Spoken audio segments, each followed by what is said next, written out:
The Queen, her gold carriage alone is made of 4 tons of solid gold, worth over $370 billion at today's gold prices. The Bank of England Nominees Limited was established to hide the Queen's investments. Secrecy about her wealth protects her. Government and banking officials inform the Queen about where to invest her wealth. That's called insider trading, and it's illegal. But the Queen gets away with it scot-free. Why? Because she's the Queen, and she's immune to prosecution. The Queen owns more than 300 residences, including castles and palaces, crown jewels, over 27,000 masterpieces, prize racehorses, and a fleet of Bentleys and Rolls-Royces. Her colossal wealth also includes crown land and investments that she inherited from her black nobility ancestors. The Queen's Crown Estate includes over 50% of the UK's coastline, as well as Regent Street and Windsor Great Park. Her trillions in wealth are passed down to her descendants, untaxed. Would British tourism collapse if the monarchy was abolished?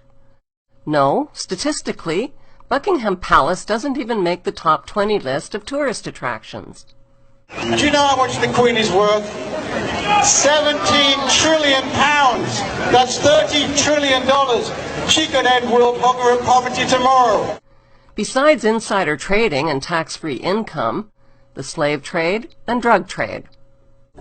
Queen Elizabeth I started the British slave trade in 1564. As head of the Church of England, her slave trading of African blacks upset the moral foundations of the Church.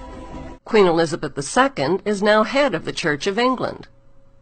200 years after the slave trade was abolished, the Church was pressured into confessing its horrific crimes and apologizing for profiting from the African slave trade.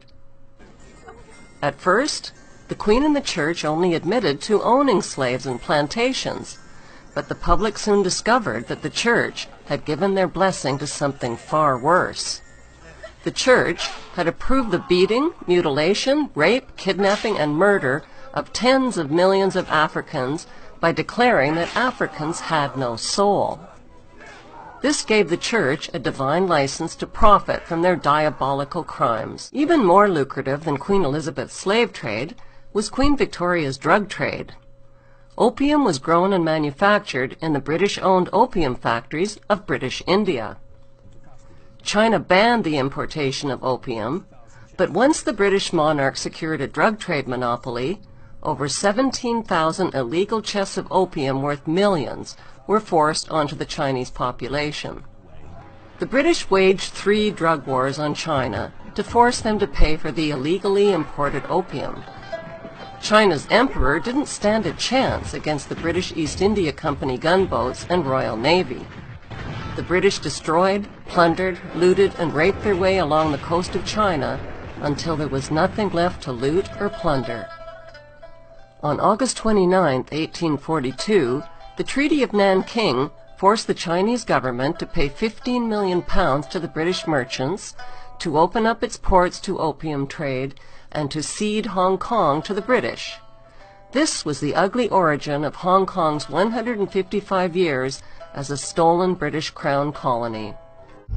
There are people who believe that they have a God-given right to rule over others. They believe that their outward appearance is superior to all others. They harbor selfish ambitions to be rich and to have power over what they describe as common people. They lie, cheat, steal, strangle, stab and slash their way to power. They believe that their actual willpower, what the British occultist Aleister Crowley described as the will of Thelema, the royal will, must be obeyed. Literally millions of people have been slaughtered at the behest of the royal lust for war, and thousands of people have been assassinated so that demonic dukes and killer queens can reign supreme.